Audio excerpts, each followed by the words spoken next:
প্রতিবেশী দেশ ভারতে অবস্থানকারী বাংলাদেশ আওয়ামী লীগের সভানেত্রী শেখ হাসিনার বক্তব্য শুনলাম বিশ্বের বিভিন্ন প্রান্ত থেকে, এবং তিনি বিশ্ব মিডিয়ার কাছে তার বক্তব্য তুলে ধরলেন। গত 2 বছরের মধ্যে আজকের যে বক্তব্য সেটি অনেক পরিষ্কার করেই তিনি উল্লেখ করেছেন, বার্তা দিয়েছেন যে তিনি দেশে ফিরবেন যাই থাকুক।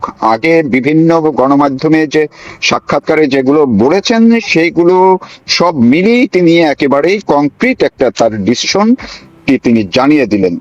কিন্তু এই যে তিনি যে বার্তা দিলেন, এই বার্তার ভেতরে কি আছে, কিংবা বাংলাদেশের মানুষ কি বার্তা পেল, সরকার কি বার্তা পেল, সবকিছু নিয়ে বিশ্লেষণ শুনবো, আপনাদেরকে শোনানোর চেষ্টা করব। আমার সঙ্গে যুক্ত আছেন যিনি 2024-এর 5ই আগস্টের পরে অন্তর্বর্তীকালীন সরকারের সময় কারাবন্দী হয়েছিলেন।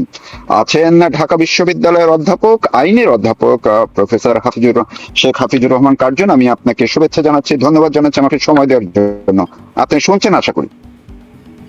হ্যাঁ, তৌফিক মারুফ ভাই, আপনাকে ধন্যবাদ, এবং আপনার মাধ্যমে যারা অনুষ্ঠান দেখছেন শুনছেন তাদেরকে আমার শুভকামনা।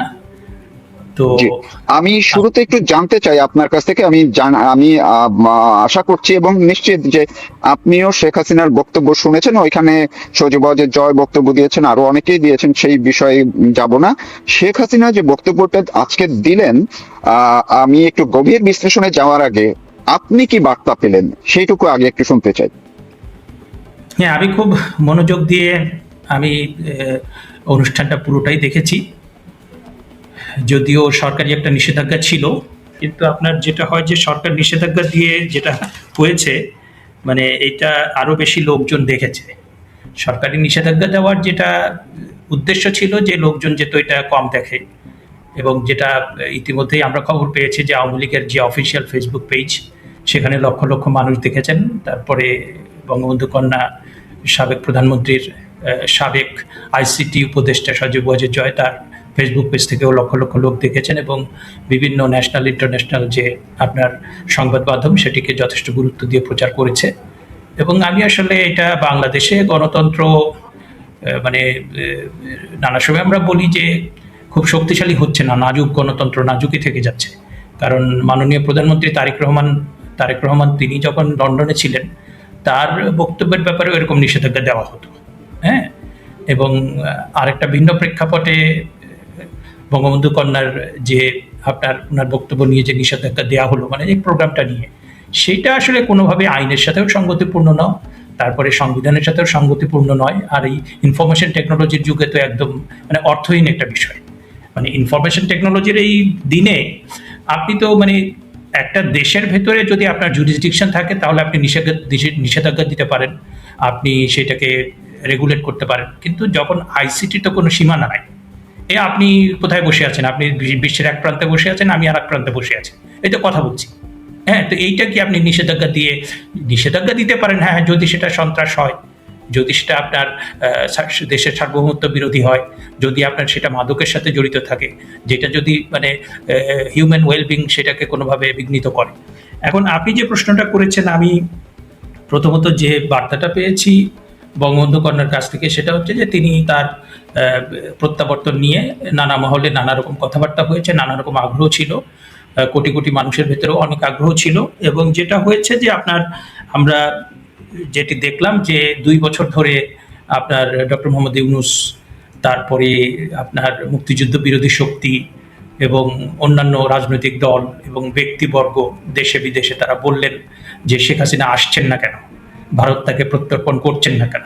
কিন্তু যখন তিনি বললেন যে তিনি দেশে ফিরবেন, এবং সেই জিনিসটা তিনি আজকেও একদম সবার সামনে এসে, যদিও তাকে সরাসরি দেখা যায়নি, তার কণ্ঠস্বর শোনা গিয়েছে, তিনি স্পষ্ট করে বলেছেন যে ডিসেম্বরেই তিনি ফিরবেন, এবং তাকে গ্রেপ্তার করা হোক, তাকে কারাগারে নেওয়া হোক, তাকে ফাঁসি দেওয়া হোক, পরিস্থিতি যাই হোক না কেন তিনি ফিরবেন।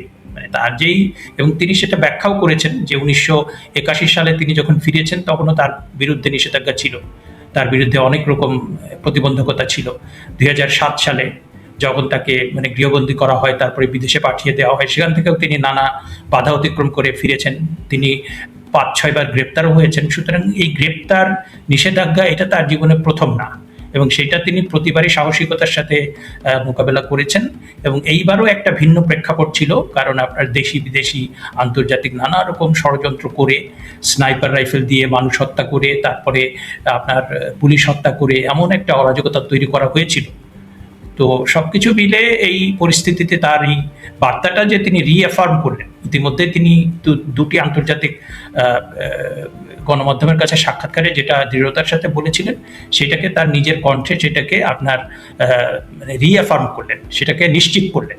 এবং সেটার মধ্যে দিয়ে আমার কাছে মনে হলো যে এইটা আমি যেটা পেলাম, একটা হচ্ছে যে যেহেতু ডিসেম্বর আমাদের বিজয়ের মাস, সুতরাং এই যে তিনি ডিসেম্বরেই ফিরবেন, কারণ এর আগে কথা হয়েছে যে ডিসেম্বরে আগে ফিরবেন নাকি পরে ফিরবেন নাকি ডিসেম্বরে ফিরবেন, কিন্তু আজকে তিনি কিন্তু কয়েকবার মানে তিনি নিজের বক্তব্য যেমন, আবার প্রশ্নোত্তর পর্বেও আমরা দেখলাম অনেক সাংবাদিক অত্যন্ত আগ্রহ নিয়ে নানা বিষয়ে প্রশ্ন এবং করেছে। এই প্রথমবার কিন্তু, এর আগে তিনি ইন্টারভিউ দিয়েছেন, বাট এই প্রথমবার কিন্তু তিনি সংবাদ সম্মেলনে প্রশ্নের উত্তর দিয়েছেন, কথা বলেছেন। এই বিষয়টাকে আপনার কাছে কেমন মনে হলো, যে এটা বাংলাদেশেও তো গণমাধ্যম, বাংলাদেশের গণমাধ্যমকে এই সুযোগটাও মিস করলো কিনা যে তার কাছ থেকে কিছু জানার?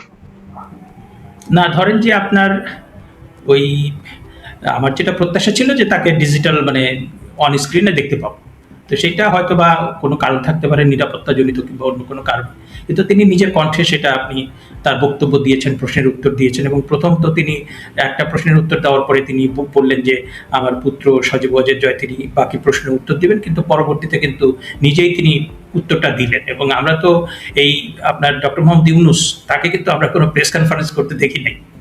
হ্যাঁ, উনি বিদেশি সংবাদপত্রের সাথে ইন্টারভিউ দিতেন, এবং আপনি বর্তমান প্রধানমন্ত্রী বোধহয় কোনো প্রেস কনফারেন্স করেননি। তারপরে আগের আর এক প্রধানমন্ত্রী বেগম খালেদা জিয়াকেও আমরা খুব বেশি প্রেস কনফারেন্স করতে দেখতাম।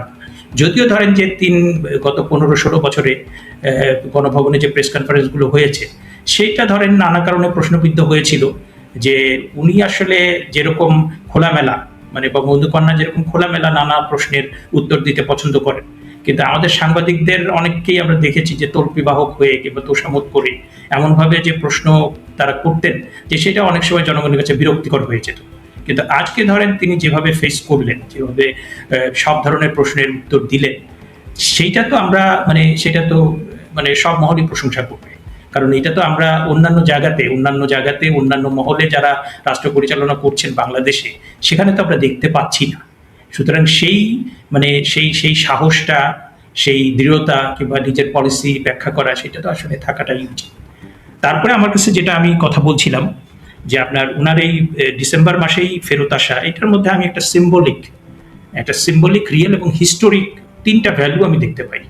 কারণ যেহেতু এই ডিসেম্বর মাসে আমাদের বিজয়ের মাস, এবং সেটা কিন্তু আপনার একটা পর্যায়ে গিয়ে আমাদের যুদ্ধটা মানে 1971 সালের ডিসেম্বরের 2রা কিংবা 3রা ডিসেম্বর মানে আমাদের যৌথ বাহিনী হয়ে যায়। কারণ পাকিস্তান যখন ইন্ডিয়াতে আক্রমণ করে, তখন ইন্ডিয়া এবং বাংলাদেশ তারা একটা মানে দুই দেশ মিলে একটা যৌথ শক্তি হয়ে যায়।